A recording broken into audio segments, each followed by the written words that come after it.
Hey everyone, I'm sure you'll agree with me that nothing beats homemade donuts, and these chocolate ganache-filled donuts are amazing.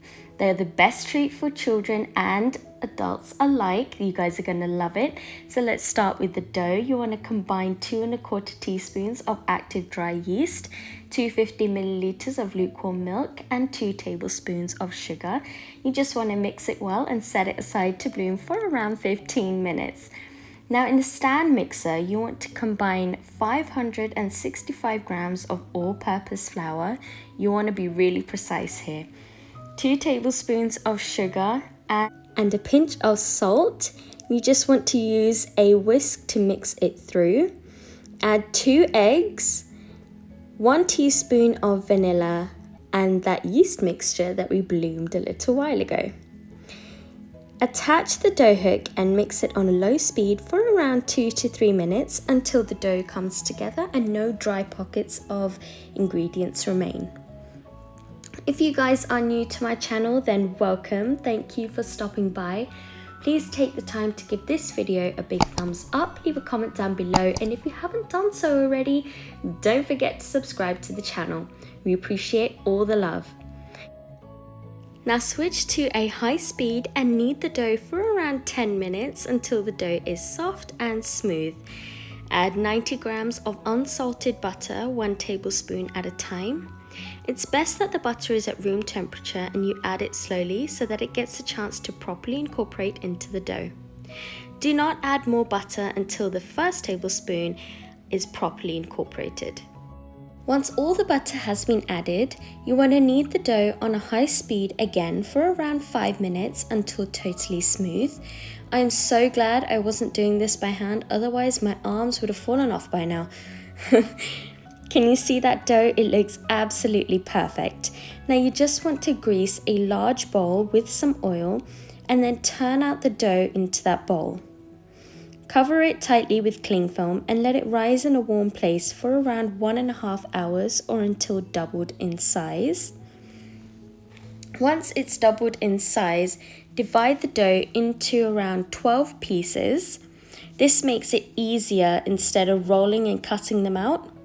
You can roll them into balls and flatten them into discs instead.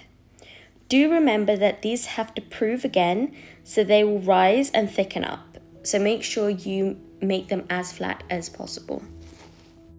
Place them on a lined or greased baking tray. They need to prove again for around 10 minutes before we can fry them. If I wasn't craving these so bad, I don't think I would have survived the wait. But trust me, it definitely is worth it. So I hope you do give this recipe a try. Heat some oil in a frying pan to 170 degrees Celsius. Fry around 2 to 3 donuts at a time. Make sure you don't overcrowd the pan, otherwise flipping them will be really difficult and they won't cook evenly. Fry the donuts for around 3 to 4 minutes each side until nice and golden brown. They look amazing and you guys are in for a real treat. Remove them from the oil and blot them onto some kitchen towel to get rid of all the excess oil. Now you just want to cool the donuts down for around 2 minutes and then dust them in some icing sugar, like so. Please be very heavy-handed with the icing sugar. You won't even notice that it's there. Just dip the donuts in the powdered sugar and set them aside. Now you want to cool them completely before we fill them with some yummy, yummy ganache. These donuts can be eaten as is too, which is what I was doing behind the scenes. No judgments, everyone.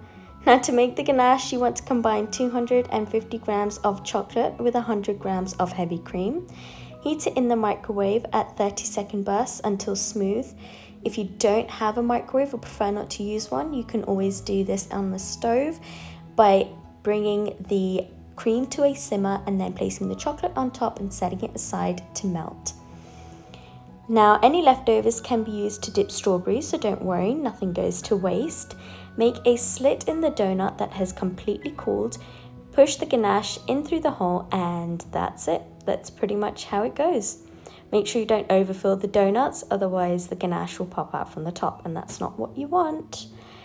Thank you for watching, everyone. I hope you liked this video. Don't forget to give it a big thumbs up, leave a comment down below, and if you haven't done so already, don't forget to subscribe to the channel. Let me know how this recipe goes for you. I'd like to hear your comments. Much love and have a good one. Bye!